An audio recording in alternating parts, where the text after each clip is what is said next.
Hey, it's Brandon. Welcome to Transform Your Workplace. Thanks for the download today.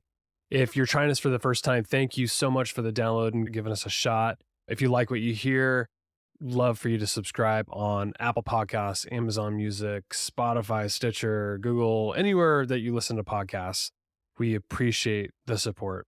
All right, today's episode features Josh Durham. He's a returning guest and one of my best friends.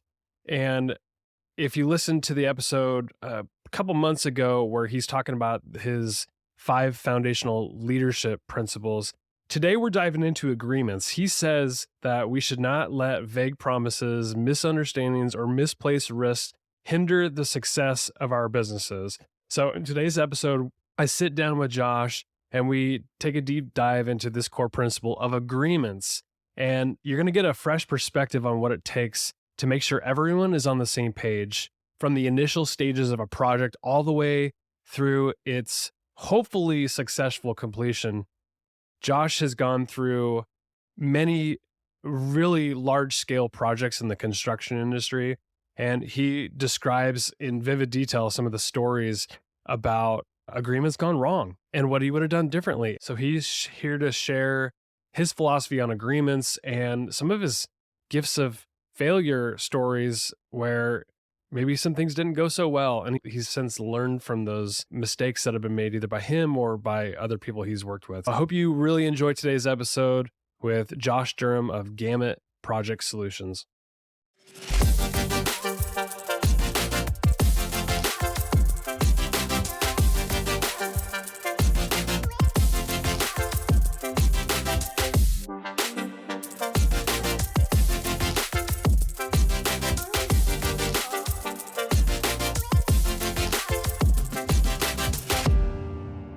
Josh, it is a pleasure to have you back on the podcast. Thanks for coming on. Great to see you, Brandon. Nice to be here again. Yeah. So the first episode that we did together not too long ago, we talked about the foundational leadership principles that you've developed over your incredible career in the construction industry. And so for listeners who want to go back and listen to that, it gives a really good kind of highlight as to what you're about to get into with some of these other principles that we're going to get into. And the first one is agreements.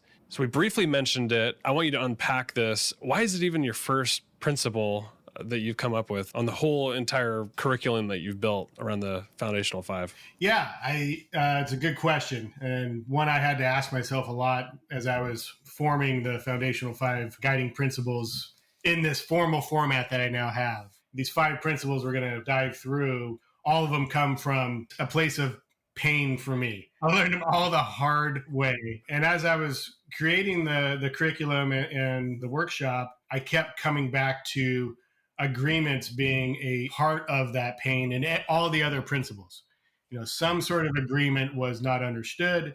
Some sort of agreement was not met. Again, and I'm not just talking about contracts. There's all sorts of agreements in this world. So that's why we're starting there. I believe that agreements are the foundation of the building industry because we live in a world entirely based on agreements, if you think about it. Absolutely. I mean, I even think like internal teams working together, not even just like a client relationship or a big project that you're working on, but like even internal teams, like within an organization, like having agreements about what our roles are and what our responsibilities, and we're going to hold each other accountable to those, right?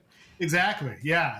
When especially classes I teach that are with contractors, when they hear agreements, folks' minds automatically go to contracts naturally, right? But there's also the relationship agreements that we make, both in our personal and professional lives with team members, with spouses, with friends. Yeah, we're agreeing to certain things within that relationship. And when we don't meet those agreements or the other person doesn't meet those agreements, things go bad quickly on personal experience. So that's why we start there, because there's written agreements, verbal agreements, social agreements we all make, right? We all agree to drive on the right-hand side of the road here in this country. We could James Bond it if we wanted to and get over in that left lane and see what happens, but we're all agreeing that we drive on the right-hand side, right? And that's a social agreement. Yes, it's backed up by law, but we're all agreeing that that's the way to do it.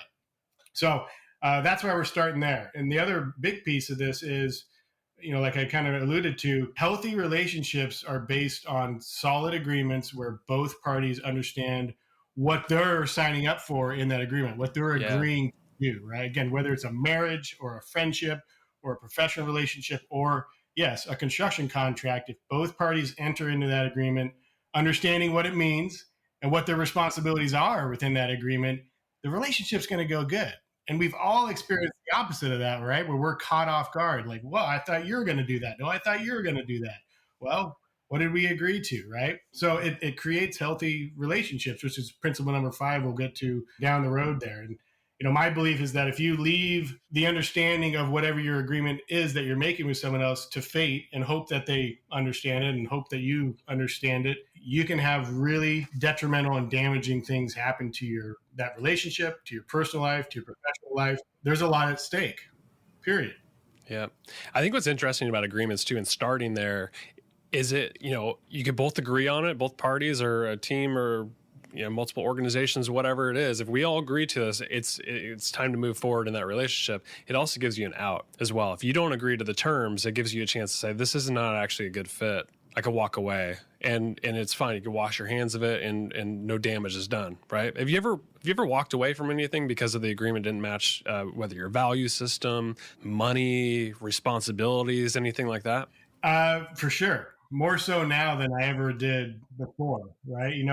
A lot of us leave it up to fate, right? We hope this works out, right? And again, guilty as charged, where I've hoped that contract was, mutually, beneficial, or, that it was set up in a way that allowed both parties to proceed, and didn't study it enough, and understand it enough to really know where those risks were. But now, again, through learning it the hard way, I put a great level of effort into understanding what, these agreements are saying. And it's a big part of what I teach, especially when we're talking about actual contract agreements. If you go into one of those things not understanding what your responsibilities are and what the other person's is, it will catch up to you every single time, one way or another. Story about that today we're going to dive into. So, the principle agreements, the principle of it is, I say, agree to nothing until you understand the terms. I'm not talking about your cell phone agreement or your cable agreement. Like, you got to sign that thing, right? They own our souls. There's nothing we can do. Nobody reads the terms of agreements on this. No, right? They got all our information and it's a done deal, right? If you want to use that service, what you understand about that agreement is you're giving up everything, right? You have very little power. But in the types of relationship agreements that we have in this world and professional ones like contracts, you do have a great say and responsibility in creating those agreements. And you do have a great responsibility to understand the terms. And if you agree to something before you make that effort to understand what is in that agreement, again, they're very risky proposition for you down the road. Yeah. With successful agreements that you've seen, in what form do they take? I imagine, like, you're from the construction industry, so it's probably like legal contracts and all that. But what forms have you seen agreements, either with, maybe it's even a personal agreement, it's verbal or something, but just give me the main components of what you see in agreements. Yeah. Successful ones are usually set up with really good communication, clear communication about roles and responsibilities, whether it's a actual contract to go build something or a team forming themselves, clear roles and responsibilities and clear communication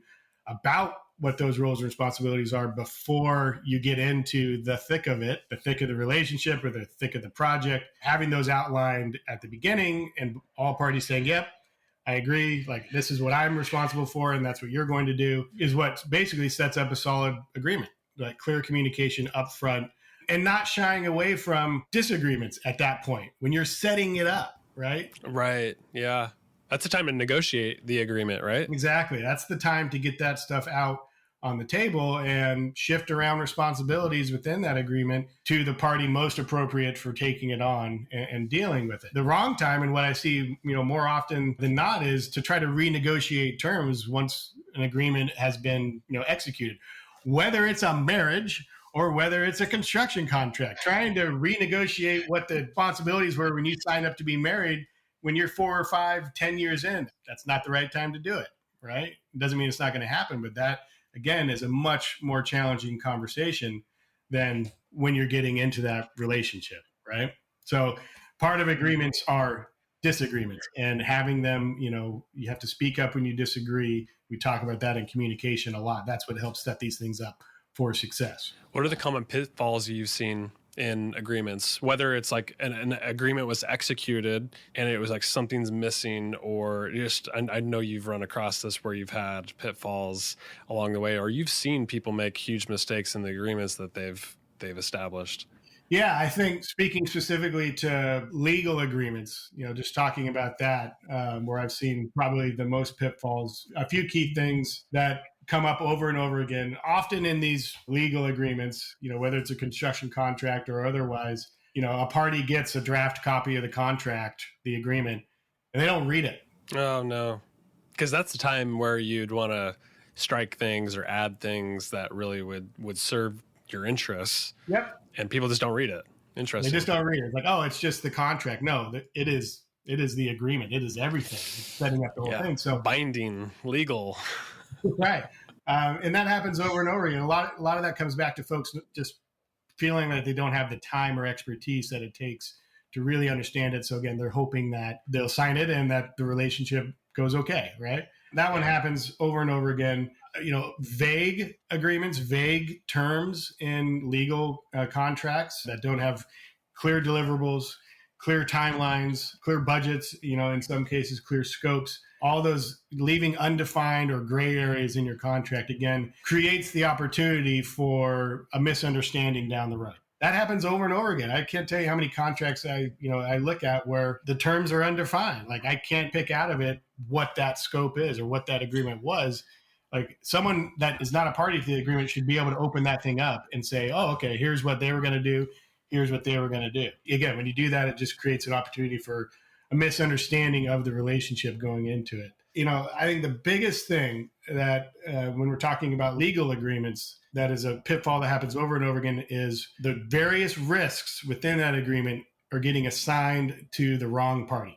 In contracting, I say, we're basically risk managers. We're always just managing risks on these projects. And really in any type of business, you're managing risk. But in an agreement, you're agreeing, each party is saying, we're going to take on this risk within it, and risks come in all shapes and sizes. Some are schedule related risks. Some are budget related risks. Some are insurance related risks.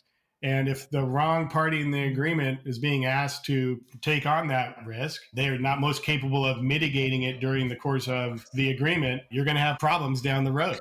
You're going to end up with an ugly conversation with that other party at some point. When it comes to agreements, how much or how important is it to define the roles and responsibilities of the parties? Tremendous. Yeah, give me an example of that. Let's just, getting away from the legal document, let's go back to creating a project team, right? Whether it's for a construction project or for building a website, any sort of project-based work where you have multiple people with different roles in it, right?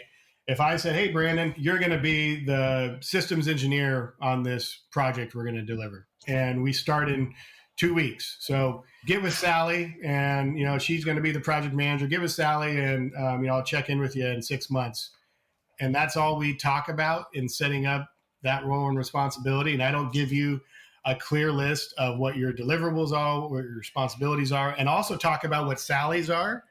I've set you guys up for failure, right? There's no clear roles and responsibilities in that relationship. So, I talk a lot about agreements in the construction world, about the key roles that you have to have outlined clearly in any construction team and defining those roles at the beginning. And then within those roles, if you have someone that's really strong with one skill set, but it's not necessarily in their normal swim lane, and you got someone else that's weak in that area, but that's something they should be doing, you have an opportunity to trade responsibilities at that point, right? Air those things out and say, okay, we're going to swap those responsibilities. This person's really good at it. They can help train the other person along the way, but we're going to put that in their bucket instead, right? Again, setting them up for success before they get into the heat of the battle. And you find out that person was never capable of doing that task within their responsibility. It's interesting you bring up the roles and responsibilities. I've worked in the corporate world a while and worked in a lot of different teams with a lot of different projects, and things don't go smooth when you don't set up roles and responsibilities on it and have those agreements in place. I can recall recently I implemented a knowledge-based system for my entire organization. And I remember having those conversations up front about what role are you going to play? What role am I going to play? Okay, how How often can we check in? And just having those things out front made the project go so much smoother. Everybody was happy. We did exactly what we needed to do, and we got the project completely done on a smooth and timely manner. I mean, that's what we're talking about here is like, this could be within teams, it could be within contractors, it could be with like agreements are really foundational. You even said a marriage, so key to know what role you're playing, what we can hold each other accountable to. It gives you permission. I think that's the key to all of that. Yeah, I couldn't agree more. And, it feels like we're talking about no-brainer stuff, right? But why are we talking about it then? Because people, they forget to do this, and it's like a simple step because it's like a handshake verbal. Like we do that too often without really clearly saying what our roles are and what we agree to. Because if it's left unsaid, so many problems can come from it. Exactly. So that's why we're talking about it. Not because I want everyone to become contract experts or, always asking you to sign here all the time, but it's because the issue remains in all industry where people rush into these arrangements without clearly defining the terms of their relationship.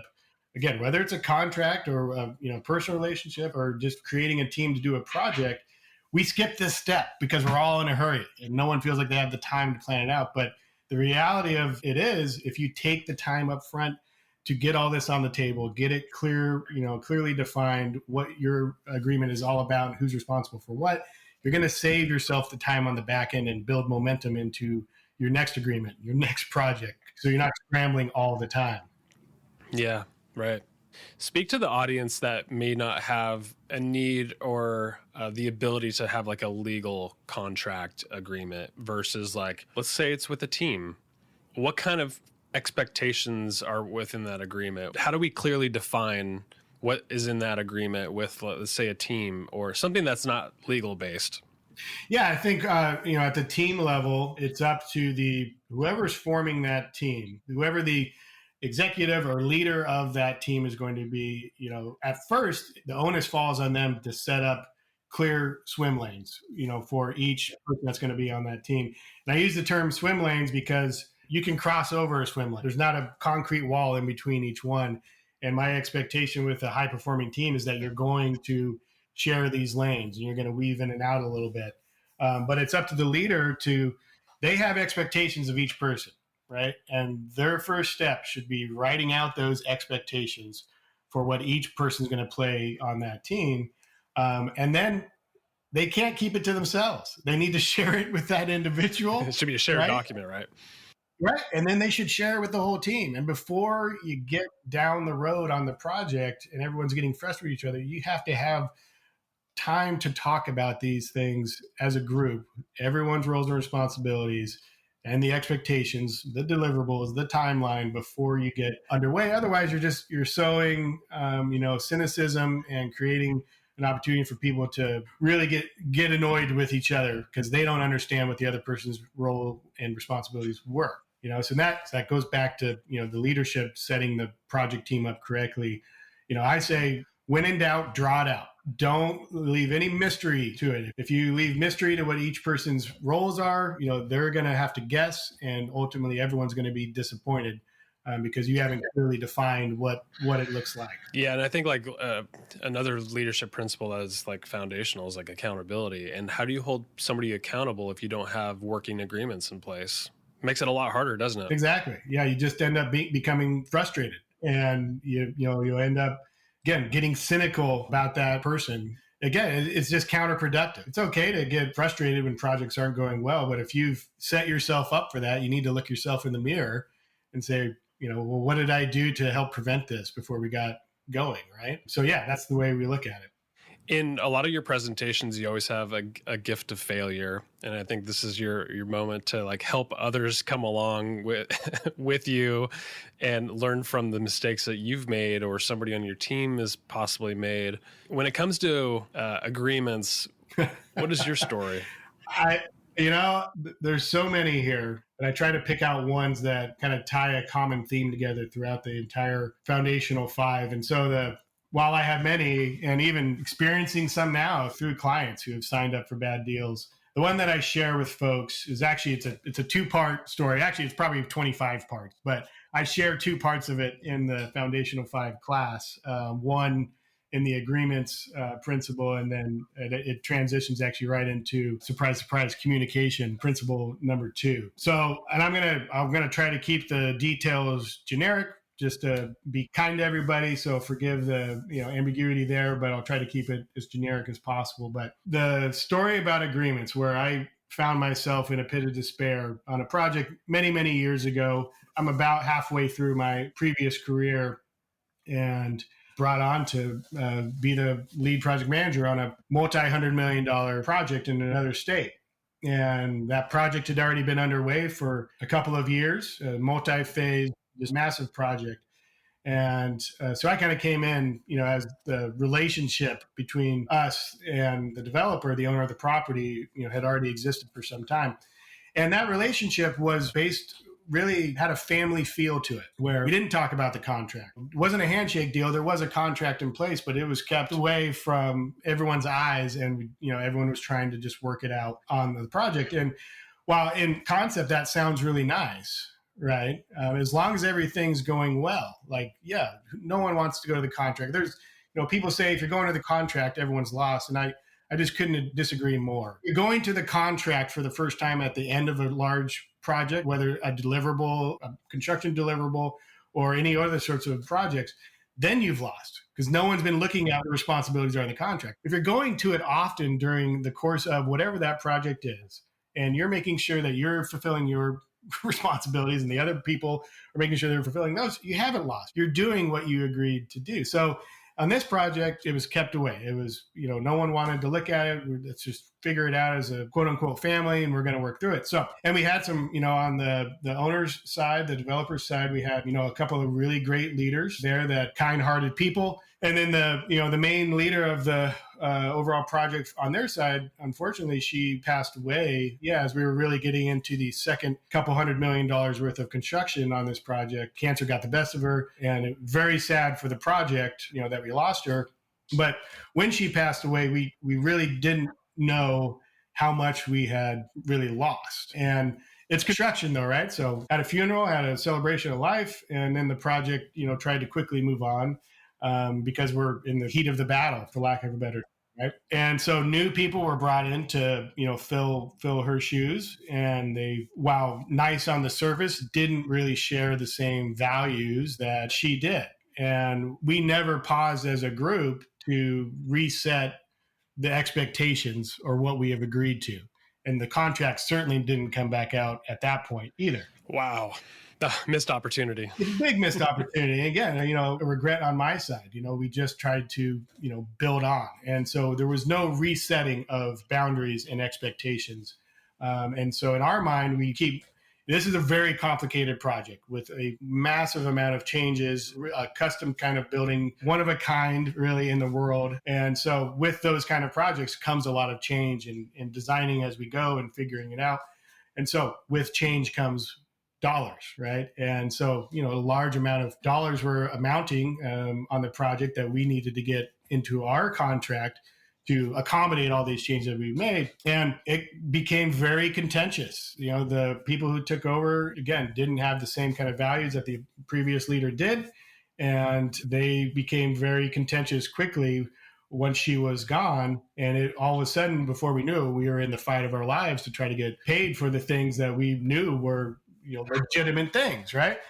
And so then all of a sudden the contract comes out unbeknownst to us. All of a sudden we start getting these emails from the new leadership asking us all these questions about the contract and whether we were doing this or whether we're doing that. And of course we were, we knew what we were required to do, but they had not really looked at it in, 3 years. They were attempting to kind of distract and delay the process of getting us the additional funds that we were due by going to these, areas of the contract and trying to see, if we were fulfilling our terms, which we were.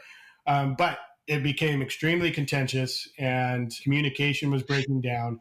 And I was at a loss. I was completely overwhelmed. with the amount of funds that I needed to get, and also trying to answer all these questions that are coming out of left field. And the relationship was breaking. It was breaking. I imagine. We were only 50% of the way through this multi-$100 million project. And I was like, oh my God, what can we do?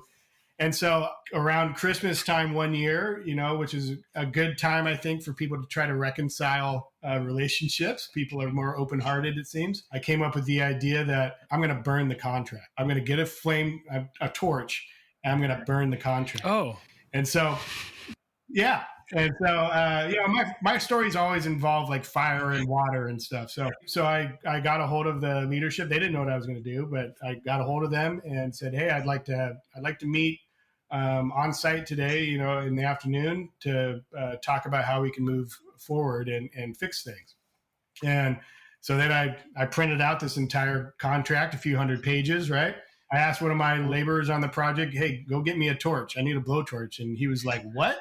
I was like, yeah, bring me a torch. And so he brought me a blowtorch and a bucket, and I had the big contract. And we met on site, and they saw me holding the contract. And I said, what I remember about this job is that we were going to do this as a family. And we weren't just going to rely on terms on a piece of paper. And so I am recommitting to you that that's how I want to deliver this project with you. And, I think I said it maybe a little more eloquently then, but it appeared I had reached them. Right. They got a little misty eyed, and then I threw the, 200 pages of the contract in the bucket, and I lit that sucker on fire, and we had a little bonfire right there in the middle of the job.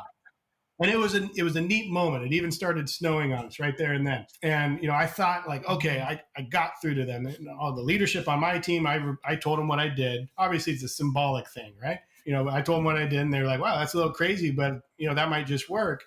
And we thought we had gotten through, and we moved forward. And for a while, it got better. But the seed had already been sowed, and decisions on their side had already been made at exactly how they were going to treat us at the end of this project, unbeknownst to us. And that's where, the communication really broke down in this relationship. And I can tell you more about what happened there with communication in principle number 2. But that's my agreement story that I tell that, wow.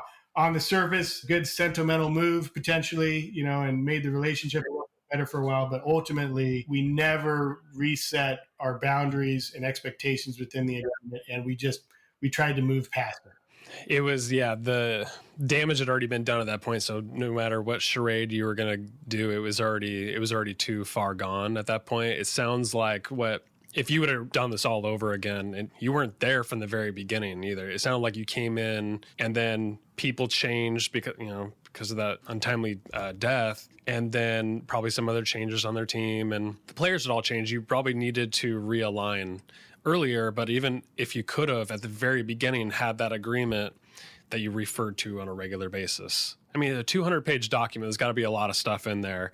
Probably should have regular just touch bases on like, okay, here's what we've accomplished. Here's what we said we're going to do. Are we still in alignment? And are we still good to keep going forward? Totally. Yeah. I inherited this agreement, this contract, right? Nothing was to be done, at that point. It was a done deal. My great regret on that one is once that transition in leadership happened, because we lost our leader, we should have gone line by line through that contract. Right. And clearly readdressed every issue to make sure we all understood exactly what the agreement meant, because they didn't understand it clearly. And I'm not going to pretend to say that everyone on our team understood everything in that agreement either. And we just never stopped to make that realignment. And I think it really would have saved a lot of people a lot of heartache at the end of that project, which you'll hear at the end of that project in the next principle. I love it.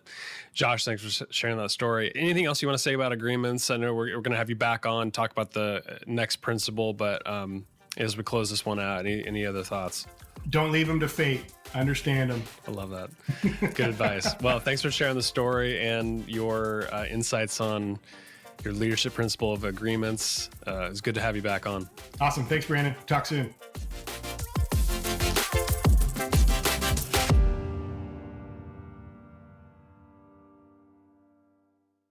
The views, thoughts, and opinions expressed are the guest's own and do not represent the views, thoughts, and opinions of Xenium HR or the host, Brandon Laws. The material and information presented on Transform Your Workplace is for general information and educational purposes only. Xenium HR or the host, Brandon Laws, does not necessarily endorse any guest, their business, or any organization they represent. Discretion is advised. Please work with a trusted advisor to find a custom approach that fits your organization's needs.